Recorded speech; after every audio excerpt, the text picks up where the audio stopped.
कल हम मैं आपको BST का सिलेबस खत्म करा दूंगी बेटा। पार्ट 2 आज करा दिए, पार्ट 1 में कल करा दूंगी। बट देखो, जिसको पार्ट 1 में जो जो चैप्टर आते होंगे तो हमने टाइम वेस्ट मत करना, मैं सही बता रही हूँ, क्योंकि 3 ही दिन की आपकी छुट्टी है, आपको लर्निंग भी करनी। तो जो चैप्टर आपको दिक्कत लग रहे हैं ना, चलो ठीक है, वो मैं आपको करा रही हूँ। बाकी आप लर्निंग को भी फोकस करो बेटा, ठीक है। देखो भाई, फाइनेंशियल मार्केट भी कर लेते हैं फटाफट।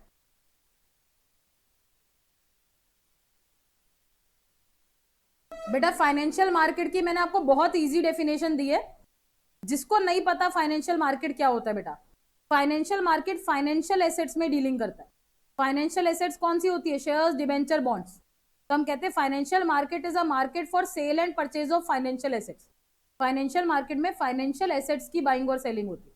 शेयर्स, डिबेंचर, बॉन्ड्स, ये सब चीजें खरीदी और बेची जाती है, तो that is a financial market. It is a market for creation and exchange of financial assets. और दिमाग में रखना बेटा, फाइनेंशियल मार्केट में दो लोग डील करते हैं, एक तो हम लोग हैं, तो हम लोगों को हाउस होल्ड बोला जाता है, और फर्म्स डील करती हैं, क्योंकि शेयर्स निकालती कौन है? फर्म्स।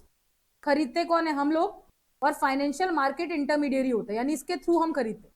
फाइनेंशियल मार्केट में स्टॉक एक्सचेंज, ये सब चीजें आती हैं।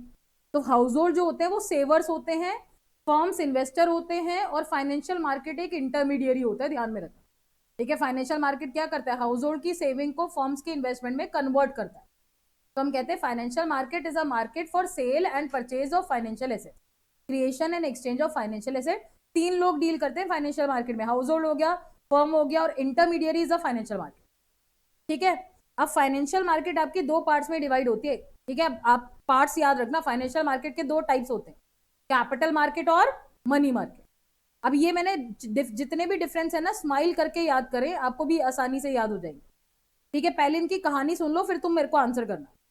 कैपिटल मार्केट वो सिक्योरिटी में डील करती है जिनका टाइम पीरियड होता है मोर देन 1 ईयर, ठीक है। मोर देन 1 ईयर के जो सिक्योरिटीज होती है वो कैपिटल मार्केट के अंदर आती है। मनी मार्केट का टाइम पीरियड होता है बेटा लेस देन 1 ईयर।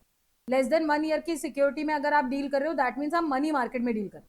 तो मनी मार्केट की ड्यूरेशन लेस देन 1 ईयर है, कैपिटल मार्केट की duration more than 1 year. Money market का एक सबसे बड़ा पार्टिसिपेंट है बेटा आरबीआई, ऐसे दिमाग में रखना। आरबीआई कैपिटल मार्केट में कभी डील नहीं करता, वो सिर्फ मनी मार्केट में डील करते हैं, दिमाग में रखना। बाकी दोनों में कमर्शियल बैंक भी आते हैं, दोनों में फाइनेंशियल इंस्टीट्यूशन भी डील करते हैं, बट आरबीआई एक ऐसा है जो सिर्फ मनी मार्केट में डील करता है, कैपिटल में डील नहीं करता, ठीक है। तीसरी चीज, कैपिटल मार्केट के जो इंस्ट्रूमेंट्स है ना, वो चीजें जो आप अकाउंट्स में बैलेंस शीट में लिखते हो, शेयर्स, डिबेंचर, बॉन्ड, ये सब कैपिटल मार्केट में आते हैं। मनी मार्केट में आते हैं, आप आगे पढ़ोगे, ट्रेजरी बिल, कमर्शियल बिल, ये सब मनी मार्केट के अंदर आते हैं, ठीक है। तो एक ट्रेजरी बिल का प्राइस जो है ना, वो मिनिमम अमाउंट 25,000 है, ये ध्यान में रखना, 25,000 या फिर उसके मल्टीपल्स। और ट्रेजरी बिल इशू भी आरबीआई करता है सेंट्रल गवर्नमेंट के बिहाफ में। तो मनी मार्केट की सबसे बड़ी सिक्योरिटी ट्रेजरी बिल को बोला जाता है, ये ध्यान में रखना, ठीक है। मनी मार्केट के सबसे बड़ी सिक्योरिटी ट्रेजरी बिल। बाकी जो हम अकाउंट्स में पढ़ते हैं, शेयर, डिबेंचर, ये सब कैपिटल मार्केट के अंदर आते हैं, ठीक है। ये मैंने छोटी सी कहानी सुनाई। अब हम डिफरेंस पढ़ते हैं। अब सबसे पहला पॉइंट आता है सेफ्टी। तो मनी मार्केट में आपको पैसा मिल जाएगा विद इन 1 ईयर, तो मनी मार्केट सेफ है। कैपिटल मार्केट रिस्की है, क्योंकि funds R block for a long period of time, ठीक है। तो पहला सेफ्टी है बेटा, तो money market is safer than capital market, ठीक है। जिसको समझ नहीं आएगा पूछ लेना। सेकेंड आता है मेच्योरिटी पीरियड, ठीक है। अब आपको पता है बेटा, मनी मार्केट का मेच्योरिटी पीरियड क्या होता है? लेस देन 1 ईयर, और इसका maturity period more than 1 year, ठीक है भाई। तो ये पॉइंट भी क्लियर है। नेक्स्ट आता है पार्टिसिपेंट, अभी बताया था, दोनों में फाइनेंशियल इंस्टीट्यूशन आती है। सीबी का मतलब कमर्शियल बैंक है, financial institution, commercial bank. But money market का एक मेजर कौन है? आरबीआई, ठीक है, जो कैपिटल मार्केट में नहीं आता। इन्वेस्टमेंट कैपिटल मार्केट में कम लगती है, आप अकाउंट्स में बैलेंस शीट में लिखते हो शेयर्स या debenture at the rate of कितना लिखते हो? 10 ईच, 100 ईच। बट एक ट्रेजरी बिल कितने का बताया? 25,000। तो इसमें इन्वेस्टमेंट ज्यादा लगती है, इसमें इन्वेस्टमेंट कम लगती है। इंस्ट्रूमेंट आपको पता है, इक्विटी, डिबेंचर, बॉन्ड सब आते हैं, इसमें treasury bill, bill of exchange, ये सब आते हैं। लिक्विड का मतलब क्या होता है? Convertible into cash.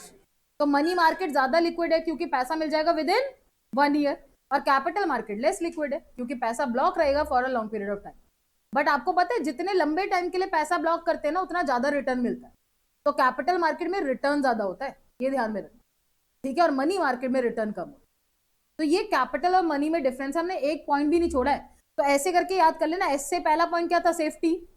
M से 2 पॉइंट है maturity period major participant, I से 2 पॉइंट है इन्वेस्टमेंट इंस्ट्रूमेंट, L से लिक्विडिटी, E से एक्सपेक्टेड रिटर्न।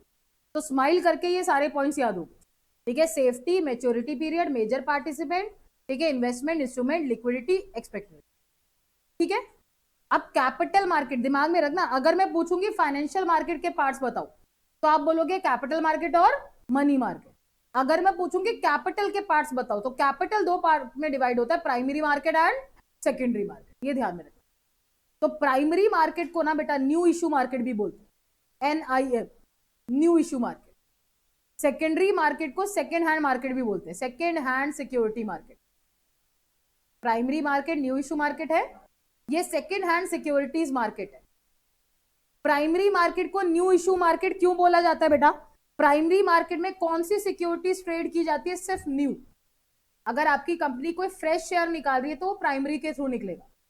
सेकेंडरी डील करती है एग्जिस्टिंग सिक्योरिटी में, जो ऑलरेडी मार्केट में सिक्योरिटी अवेलेबल है ना, वो सेकेंडरी मार्केट। तो प्राइमरी मार्केट सिर्फ न्यू शेयर्स में डील करेगी, सेकेंडरी मार्केट एग्जिस्टिंग में डील करेगी, ये ध्यान में रखना। इसलिए उसको न्यू इशू मार्केट बोलते हैं, उसको सेकेंड हैंड मार्केट बोलते हैं। प्राइमरी में बाइंग और सेलिंग में से सिर्फ बाइंग होती है। क्यों? क्योंकि न्यू शेयर में डील करती है बेटा। अगर कंपनी ने फ्रेश शेयर्स निकाले तो आपने उसको क्या करा है? बाय करा है, तो only buying take place. But secondary में तो एग्जिस्टिंग है, तो खरीद भी रहा है और बंदा बेच भी रहा है, ठीक है। तो buying and selling both take, ठीक है। प्राइमरी में सिर्फ बाइंग होती है, सेकेंडरी में बाइंग सेलिंग दोनों होती है। अब जिसको नहीं पता, कैपिटल फॉर्मेशन का मतलब होता है इन्वेस्टमेंट। प्राइमरी मार्केट में इन्वेस्टमेंट डायरेक्ट होती है। वाई? मैंने शेयर निकाले, आपने खरीदे, आपका पैसा सीधा मेरे पास आया, तो there is a direct investment. Secondary में इनडायरेक्ट होती है, क्योंकि एक खरीद रहा है फिर बेच रहा है, बाइंग सेलिंग दोनों हो रही है ना, तो there is indirect investment. Next आता है price determination. Primary new share में डील कर रहा है, कंपनी पहली टाइम कोई नया शेयर निकाल रही है तो उसका प्राइस भी कौन फिक्स करेगी? कंपनी, ठीक है। न्यू है ना बेटा, नया शेयर आ रहा है तो कंपनी तो फिक्स करेगी। इसमें एग्जिस्टिंग शेयर है तो आपको याद है मार्केट फोर्सेस फिक्स करते हैं। मार्केट फोर्सेस को क्या बोलते हैं? Demand and supply force. तो सेकेंडरी मार्केट में डिमांड एंड सप्लाई के थ्रू प्राइस फिक्स होता है, प्राइमरी में जो कंपनी है वो फिक्स करती है। प्राइमरी मार्केट की कोई फिक्स लोकेशन नहीं होती बेटा, क्योंकि जब नया शेयर आएगा तो इसकी लोकेशन डिटरमाइन की जाएगी। सेकेंडरी मार्केट की लोकेशन फिक्स होती है। जो हम शेयर्स में डील करते हैं ना बेटा, तो हम लोग कौन से शेयर्स में डील करते हैं? सेकेंडरी में ही करते हैं, ठीक है। कि टाटा का शेयर खरीद लो, रिलायंस का खरीद लो, तो ये सब सेकेंड हैंड ही तो है, कब से निकलते आ रहे हैं, ठीक है। तो सेकेंडरी मार्केट की लोकेशन फिक्स होती है, प्राइमरी की फिक्स क्यों नहीं है? क्योंकि नया शेयर है भाई, नया शेयर जब आएगा मार्केट में तो उसकी लोकेशन को डिस्क्राइब किया जाए। तो there is no fix location, there is a fix location, ठीक है। तो अब मैंने आपको कितना बताया? फाइनेंशियल मार्केट के दो पार्ट है, कैपिटल और मनी। फिर कैपिटल के दो पार्ट है, प्राइमरी मार्केट और सेकेंडरी मार्केट, ठीक है। अब आते हैं मनी मार्केट के इंस्ट्रूमेंट में। मनी मार्केट में कितनी चीजें आती है? 5 आती है बेटा, मैंने 4 इसलिए दिया, भी बताऊंगी रीजन। मनी मार्केट का सबसे पहला इंस्ट्रूमेंट है कॉल मनी। आपने इकोनॉमिक्स में CRR वर्ड पढ़ा है, इसका फुल फॉर्म बोलो। Cash reserve. तो आपको पता है हर कमर्शियल बैंक RBI के पास अपने डिपॉजिट का फिक्स % रखवाती है, उसको CRR कहते हैं। अब मेरे बैंक के पास CRR रखवाने के लिए पैसा नहीं है, तो कॉल मनी वही होती है बेटा कि एक बैंक दूसरे बैंक से बोरो कर रहा है to be able to meet क्या? CRR। Call money is a method by which one bank borrows from other bank to be able to meet CRR। अब लाइक मेरा बैंक है, ठीक है, तो मैंने जो है गुरमीत के बैंक से बोरो करा CRR जमा कराने के लिए, तो गुरमीत ऑब्वियस मेरे को फ्री में पैसा थोड़ा ना बोलेगा, ये कहेगा मैम इंटरेस्ट दो। तो कॉल मनी पे जो इंटरेस्ट होता है ना, उसे कॉल रेट बोलते हैं, ध्यान में रखना। और ये हाईली फ्लक्चुएटिंग होता है, मतलब बदलता रहता है। और कॉल मनी का टाइम पीरियड होता है 1 to 15 डेज, ठीक है। मतलब सबसे कम टाइम पीरियड के लिए कॉल मनी होती है। ये मेरे को टाइम देगा मैम 1 दिन में पैसा वापस कर देना, या मैक्सिमम 15 दिन, ठीक है। तो time period is 1 day to 15 days। तो call money is the method by which one bank borrows from other bank to be able to meet CRR। Time period is 1 to 15 days and interest on call money is call rate, ठीक है। अब आता है ये most important है, treasury bill, जिसकी कहानी मैंने आपको बता दी थी। मिनिमम अमाउंट कितना था? 25,000 या उसके मल्टीपल, जैसे 25, 50, 75 ऐसे, मिनिमम 25,000। और इश्यू कौन करती है? RBI, ये भी बताया था, on behalf of central government. और ट्रेजरी बिल को जीरो कूपन बॉन्ड बोलते हैं। ये कई बार पूछा जाता है कि why it is zero coupon bond. Treasury bill पे कोई फिक्स इंटरेस्ट नहीं होता बेटा, जैसे डिबेंचर के मुंह पे लिखा होता है ना 10% डिबेंचर, तो ट्रेजरी बिल पे there is no fixed interest, that is why it is known as zero coupon bond. तो इशू होते हैं डिस्काउंट पे और रिडीम होते हैं पार पे। ये अकाउंट्स की नंबर समझते हो, issued at discount, redeemed at par. सस्ते में बेचे जाएंगे, फेस वैल्यू पे रिडीम किए जाएंगे। तो जैसे 25,000 का ट्रेजरी बिल है तो मैंने आपको 20,000 का बेचा, जब आप मेरे को वापस करना है तो मैं आपको कितने दूंगी, 25। तो issued at discount, sold at discount, redeemed at par. तो जीरो कूपन बॉन्ड इसलिए बोला जाता है बेटा क्योंकि कोई फिक्स इंटरेस्ट नहीं होता इसके ऊपर, ठीक है। सस्ते में बेचे जाते हैं, महंगे में रिडीम किए जाते हैं। अब आता है कमर्शियल बिल। अच्छा, आपको ये ध्यान में रखना है कौन मतलब कौन इशू करते हैं इनको। जैसे कॉल मनी एक बैंक इशू करता है, ट्रेजरी बिल आरबीआई इशू करती है। ऐसी कमर्शियल पेपर, ये सबसे ज्यादा आज तक बोर्ड में आया है कमर्शियल पेपर, मतलब मोस्ट की पार इन्फिनिटी लगा सकते हो इसको। कमर्शियल पेपर जहां जिस केस स्टडी में ये वर्ड यूज हो जाए, वो चला गया राघव, हाँ उसके पेपर में भी देखो ये वर्ड जहां यूज हो जाए ना, क्रेडिट वर्थी कंपनी, हाँ तो हमेशा वो इसकी केस स्टडी हो। Commercial paper, commercial paper credit worthy financially strong companies market में इशू करती हैं। और ये क्यों इशू की जाती है, इसका भी सेम है, sold at discount, redeemed at par. और ये क्यों इशू की जाती है, टू मीट ब्रिज फाइनेंसिंग। अब ब्रिज फाइनेंसिंग जिसको नहीं पता, तो वर्किंग कैपिटल रिक्वायरमेंट तो आपको पता होगा ना क्या होती है। वर्किंग कैपिटल रिक्वायरमेंट क्या होती है, तुम्हें तो अकाउंट्स भी नहीं आती लग रहा है। Current asset minus current liability. ये नहीं पूछा नहीं नहीं वर्किंग समझ आएगा। कैपिटल कैसे निकालते, वर्किंग कैपिटल रिक्वायरमेंट पूछ रही हूँ। बेशर्मो, वर्किंग कैपिटल रिक्वायरमेंट होती है कंपनी के daily expenses, telephone bill, electricity bill, ये सब चीजें वर्किंग कैपिटल रिक्वायरमेंट होती है। नहीं क्या, तो ये तो कमर्शियल पेपर है। जैसे ट्रेजरी बिल पे को तो जीरो कूपन इसलिए बोलते हैं क्योंकि गवर्नमेंट उसको जो है सस्ते में बेच के महंगे में रिडीम करती है, ठीक है। और कोई फिक्स इंटरेस्ट नहीं होता, इंटरेस्ट तो ना कॉल मनी पे, ना कमर्शियल पेपर पे, ठीक है, ना सर्टिफिकेट डिपॉजिट पे, किसी पे भी नहीं है, बट उसका नाम है दूसरा, ट्रेजरी बिल का। तो कमर्शियल पेपर को क्रेडिट वर्थी कंपनी इशू करती है। अब ब्रिज फाइनेंसिंग, भाई जिसको नहीं पता तो दिमाग में रखना, वर्किंग कैपिटल रिक्वायरमेंट होती है, डेली के खर्चे मीट करने हैं तो कंपनी कमर्शियल पेपर के थ्रू पैसा रेज करती है। फिर आते हैं सर्टिफिकेट डिपॉजिट। आप सभी के पेरेंट्स ने एफडी करा रखी होगी, एफडी की फुल फॉर्म बोलो।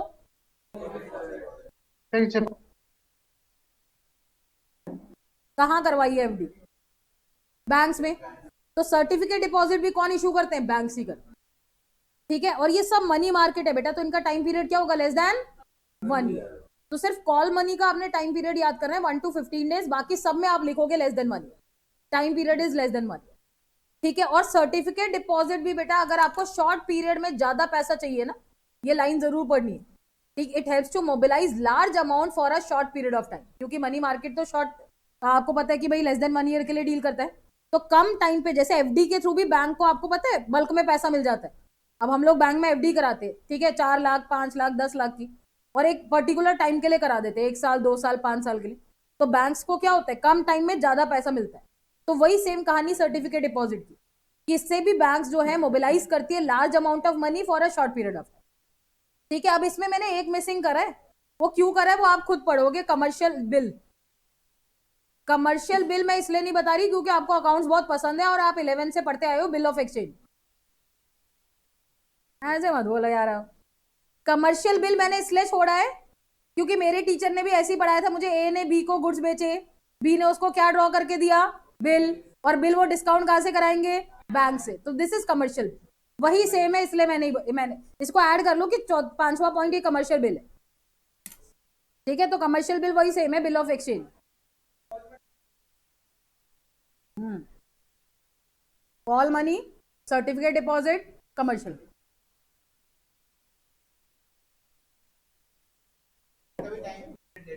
सबका।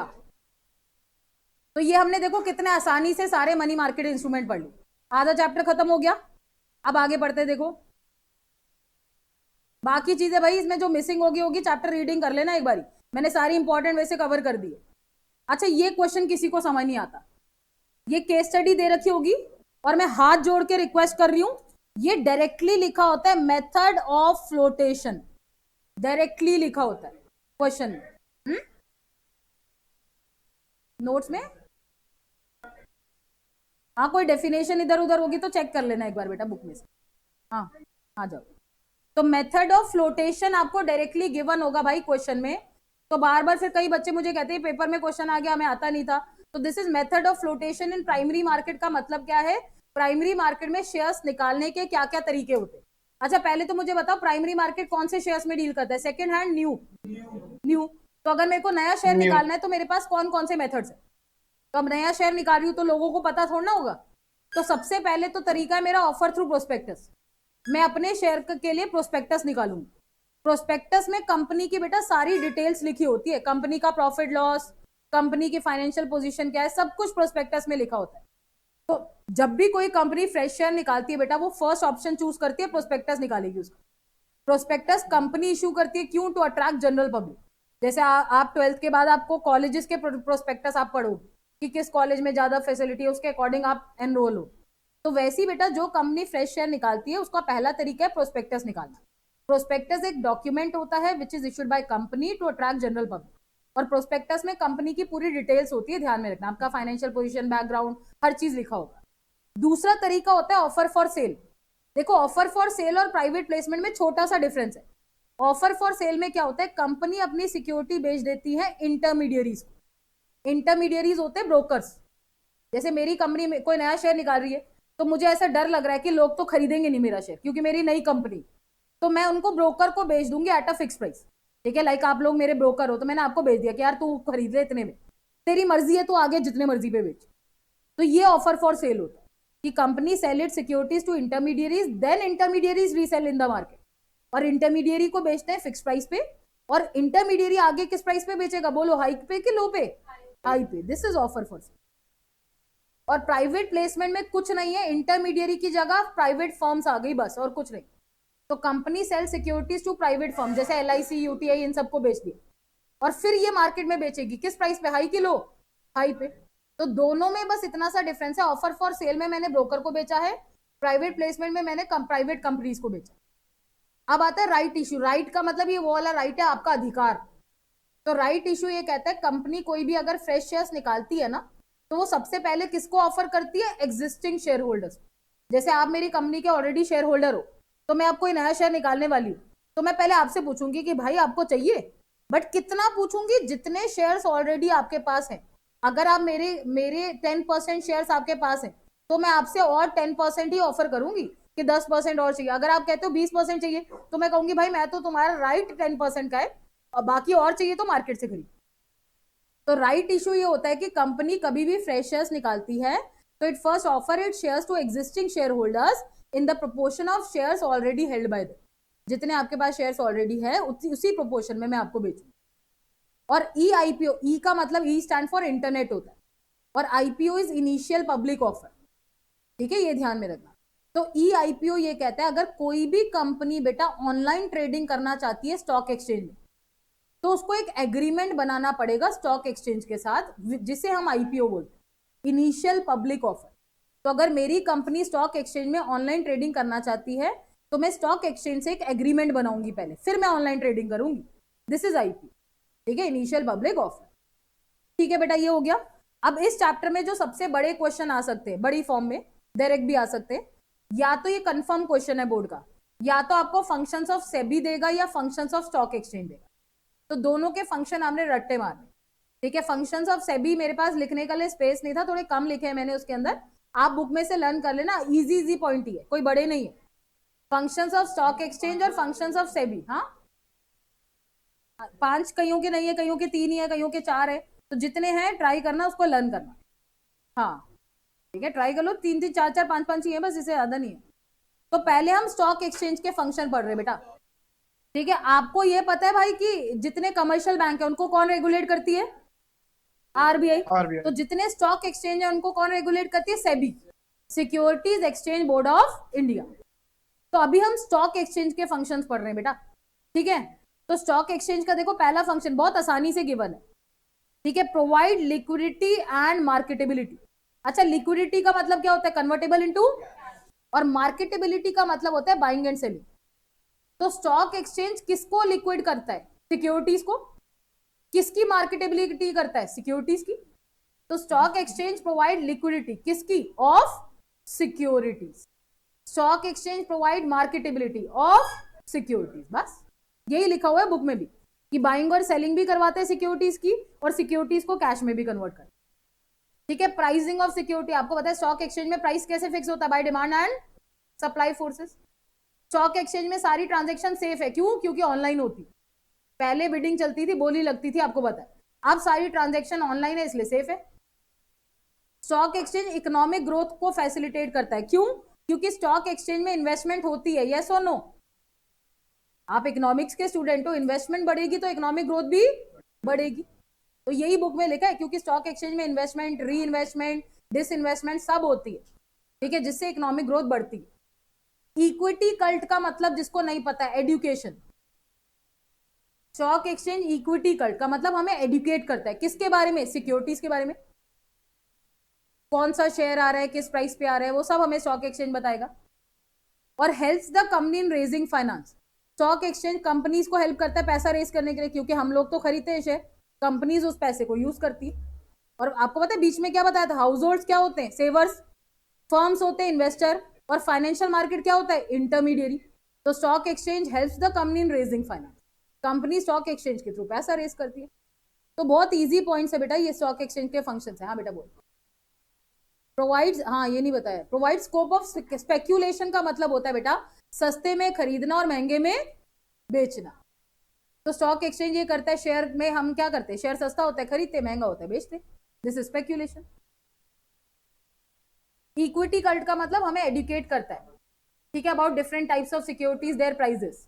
इकोनॉमिक ग्रोथ स्टॉक एक्सचेंज कैसे बढ़ाता है? स्टॉक एक्सचेंज में हम लोग इन्वेस्ट करते हैं, और आपको पता है कि इन्वेस्टमेंट इकोनॉमी में बढ़ती है तो ग्रोथ भी बढ़ती है। तो इन्वेस्टमेंट, री इन्वेस्टमेंट, ये सारी टर्म्स गिवन है आपको बुक के अंदर। ठीक है भाई, फंक्शंस ऑफ स्टॉक एक्सचेंज हो गए। अब ये मोस्ट इंपॉर्टेंट क्वेश्चन है, ये भी ट्रेडिंग प्रोसीजर। स्टॉक एक्सचेंज में सिक्योरिटीज को ट्रेड करने के लिए, और ये स्टेप्स है बेटा, इनको ऊपर नीचे नहीं कर सकते, ध्यान में रखना। ठीक है, ये मैंने SOP SOPs करके याद करा है, ये सारे पॉइंट्स लिंक में है बेटा, इसको आप ऊपर नीचे नहीं कर सकते। जो जो इजी है मैंने उसके जो मेन है ना उसके अंदर जो आपको देना जरूरी है वो मैंने लिख के दिया है इसमें। जैसे स्टॉक एक्सचेंज का ट्रेडिंग करनी है ना, अगर मेरे को शेयर खरीदना है तो मेरा सबसे पहला काम होता है सिलेक्शन ऑफ अ ब्रोकर। क्या मैं खुद जाके शेयर खरीद सकती हूँ? नहीं, मैं पहले ब्रोकर को सेलेक्ट करूंगी। तो ब्रोकर क्या करता है बेटा? इन्वेस्टर के बिहाफ में सिक्योरिटीज की बाइंग और सेलिंग करता है। और ब्रोकर, ये ध्यान में रखना, आपको जब ब्रोकर को सेलेक्ट करते हो ना तो ब्रोकर आपसे बोलेगा कि आप अपनी सारी डिटेल्स दो, जिसमें से पैन नंबर जो है ना वो एक मस्ट डिटेल है। कई बार पूछा जाता है मैंडेटरी डिटेल बताओ जो ब्रोकर इन्वेस्टर से मांगता है, तो mandatory detail is pan number, permanent account number. ठीक है, तो पहले स्टेप में हम ब्रोकर को सेलेक्ट करेंगे जो मेरे बिहाफ में शेयर्स खरीदेगा। फिर ब्रोकर मुझे बोलेगा डीमैट अकाउंट खोलो भाई, क्योंकि आपको मैंने बताया था कि डीमैट अकाउंट के बिना आप ऑनलाइन ट्रेडिंग नहीं कर सकते। तो ब्रोकर फिर इन्वेस्टर को बोलता है ठीक है आप डीमैट अकाउंट बैंक में खुलवाओ, अगर आपका डीमैट नहीं है तो मैं आपके बिहाफ में शेयर नहीं खरीद सकता।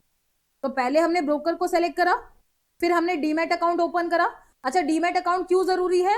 For online sale and purchase of security. अगर आपको ऑनलाइन सेल परचेज करना है तो आपको डीमैट अकाउंट खोलना पड़ेगा। फिर मैंने ब्रोकर को बेटा ऑर्डर प्लेस करूंगी। तो जब मैं उसको ऑर्डर प्लेस करने में क्या होता है बेटा, हम उसको बताते हैं हमें कितने नंबर ऑफ शेयर्स चाहिए और किस प्राइस पे चाहिए, हम उसको ये दो चीजें बताते हैं।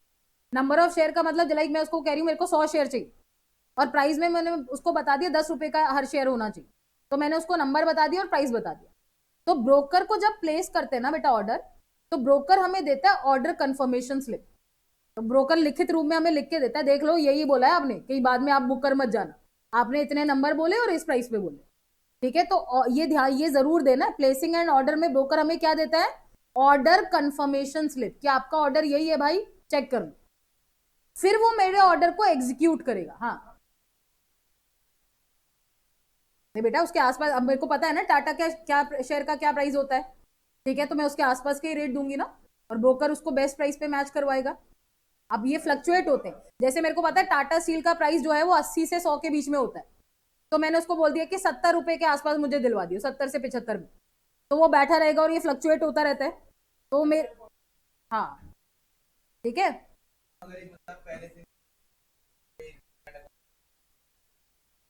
तो पर ये तो हम वो ले रहे हैं ना, न्यू प्रोसीजर के लिए फॉलो कर रहे हैं, हर बंदों के लिए फॉलो कर रहे हैं, हमको एग्जिस्टिंग वाले के लिए नहीं फॉलो कर रहे हैं। हाँ तो ये नहीं करना, हटाना नहीं है तूने, ठीक है, ये सब देना है, ज्यादा दिमाग नहीं चलाना, ठीक है। तो हमने ऑर्डर प्लेस कर दिया। अब ब्रोकर मेरे ऑर्डर को नेक्स्ट काम में क्या करेगा, एग्जीक्यूट करेगा। एग्जीक्यूट का मतलब मेरे बिहाफ में शेयर्स को बाय करेगा या फिर सेल करेगा। तो ये ध्यान में रखना, जब प्लेस करा था तो उसने मुझे क्या दी थी, ऑर्डर कंफर्मेशन स्लिप। जब एग्जीक्यूट किया तो उसने दी ट्रेड कंफर्मेशन। ट्रेड का मतलब क्या होता है, बाइंग एंड सेलिंग। तो जब उसने मेरा ऑर्डर एग्जीक्यूट करा तो उसने मुझे दी ट्रेड कंफर्मेशन स्लिप। ठीक है कि भाई यही है ना आपका, ठीक है, ये इतने मैंने आपके खरीद लिया, इतने बेच।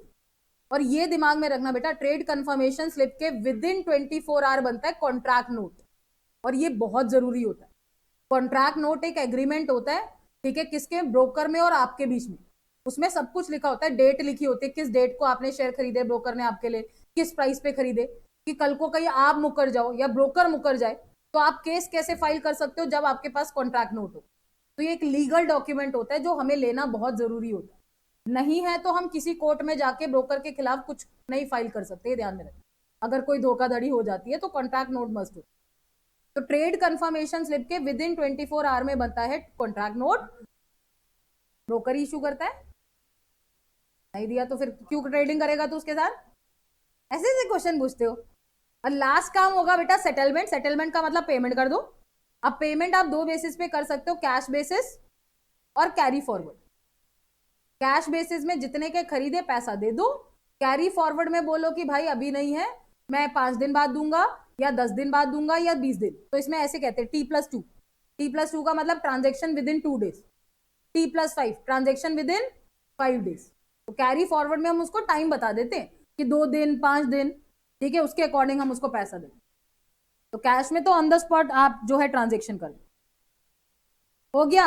और ये लास्ट क्वेश्चन मोस्ट इंपॉर्टेंट, मैंने बोला है 2 पक्का आएंगे, या स्टॉक एक्सचेंज के फंक्शन या सेबी के फंक्शन। सेबी के 3 फंक्शंस होते हैं, प्रोटेक्टिव, डेवलपमेंट और रेगुलेटरी। ब्रोकर को के साथ सेटलमेंट हो रही है ना लायक, पैसा किसने देना है, हाँ तो हमारे साथ सेटलमेंट कर रहा है ना वो, हाँ उसी ने तो मेरे बिहाफ में शेयर खरीदे। तो अब देखो बेटा, सेबी के लास्ट फंक्शन है, ये रीड आउट कर लेना, प्रोटेक्टिव, रेगुलेटरी और डेवलपमेंट फंक्शन। प्रोटेक्टिव नाम से पता चल रहा है हमें प्रोटेक्शन देता है, रेगुलेटरी का मतलब रूल्स और रेगुलेशन बनाता है, डेवलपमेंट का मतलब हमारा डेवलपमेंट करता है। तो प्रोटेक्टिव में सेबी कहता है इनसाइडर ट्रेडिंग नहीं होनी चाहिए, यानी कंपनी के अंदर के, तुम इतनी हलचल मचा के बैठ गए हो, ठीक है, कंपनी के अंदर के लोग शेयर मार्केट को यूज नहीं करेंगे, ठीक है। फेयर प्रैक्टिसेस प्रमोट करता है, अनफेयर प्रैक्टिसेस को प्रोहिबिट करता है। रेगुलेटरी में सारे रजिस्ट्रेशन आएंगे, और डेवलपमेंट में हम सबका तुम्हें देख के ना मेरी भी स्पीड बढ़ गई करके, ठीक है। तो डेवलपमेंट में सबका, कंज्यूमर प्रोटेक्शन कर लोगे भाई, उसमें सिर्फ राइट्स है कंज्यूमर के, रिस्पॉन्सिबिलिटीज है, और वो 3 फोरम जरूर करनी है, डिस्ट्रिक्ट, स्टेट और नेशनल। उसमें भी कंपनसेशन का अमाउंट पढ़ना है। आपके पास क्वेश्चन या तो राइट्स पे आएगा, बता देती हूँ, या रिस्पॉन्सिबिलिटी पे आएगा, या 3 फोरम पे आएगा, ठीक है। और किसी को दुख तकलीफ होगा कंज्यूमर प्रोटेक्शन में तो कल की क्लास में पूछ लेना। कल 10